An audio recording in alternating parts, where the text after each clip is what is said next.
एका बाईच्या पोरीचं नाव उषा, तिचं झालं लग्न, ती गेली नवऱ्याच्या घरी आणि त्यांच्या गावात होता सप्ताह. पूर्वी कीर्तनकार मुक्कामाला राहायचे, आता राहती नाही ठू नाही. ते कीर्तनकार कीर्तनावरून आलं आणि त्याला झोपायचं, त्यानं लुंगी बिंगी लावली आणि त्याला डोक्या खाली घ्यायला काही नव्हतं. तो त्या बाईला म्हणला, बाई उशाला काही आहे का?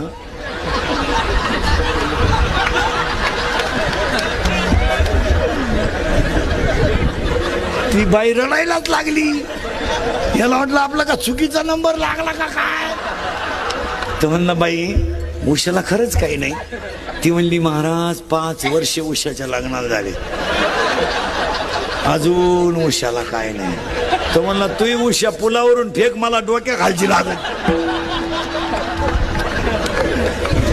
हात 1, बोलणे 2, हसणे 3 झाले बरं का.